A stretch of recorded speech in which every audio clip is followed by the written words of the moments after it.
Spirits are high in Oregon City tonight as they celebrate their first ever Pride Night. Our own Joelle Jones was on scene. She'll tell us more in just a moment.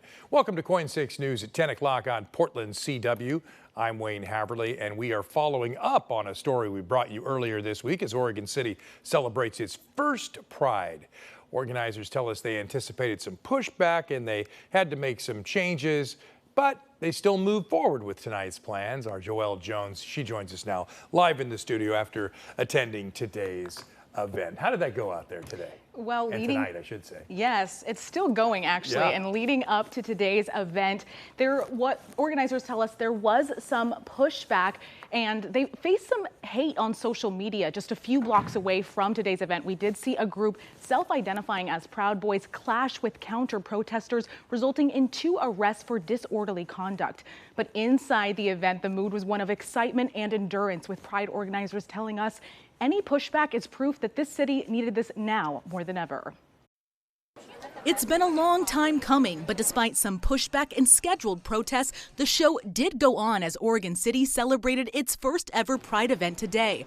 Kicking off at 4, round 1 of Oregon City Pride Night started at the Good Burger Shack and Archbrid Tap House, with portion of earnings and donations supporting The Living Room, a queer nonprofit focused on supporting LGBTQ+ youth in Clackamas County. To highlight organizations that do things like what we do with LGBTQ+ young folks in particular.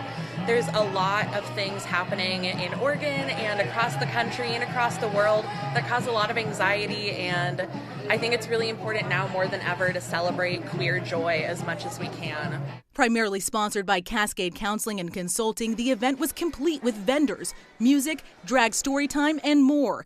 We're told additional money raised is slated to go to Oregon City's Children's Theater, which says about a third of the kids who participate are LGBTQ+. Even leaders showed their support, like Oregon City Mayor Denise McGriff. It feels really great. It's about the same feeling I had 4 years ago when we had the first Juneteenth event here in Oregon City. So I'm just glad to see the community coming out and celebrating each other and having a really positive environment today. People are ready and it's time. It's 2023. Oearlier this week, KOIN spoke with event organizer Wesley Hansen as the team geared up for the historic event.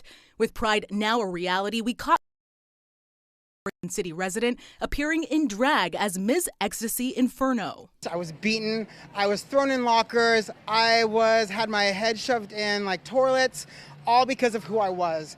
And I wanted no kid in this city to ever go through what I had to go through. In the end, we always prevail because love will always win.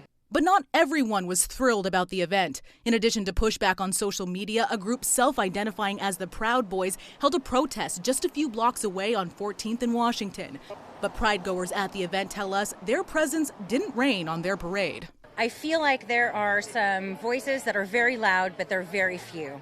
And I want to remind everybody who feels like maybe they can't come out, maybe they can't be who they are. There are many, many more people out here to support you than there are people who hate you.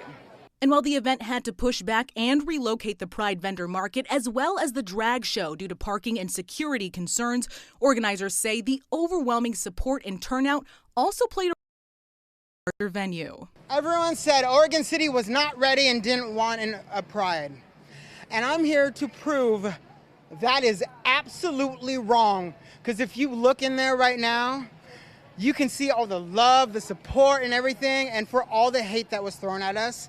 I would say the love, as you can tell, is about 400% more than anything that was given to us from the hate side. And based on the turnout and success of tonight's event, organizers say they are planning on an even bigger Oregon City Pride Night Part 2 later this summer. So, of course, we're going to continue to follow those efforts. Wayne? Yeah.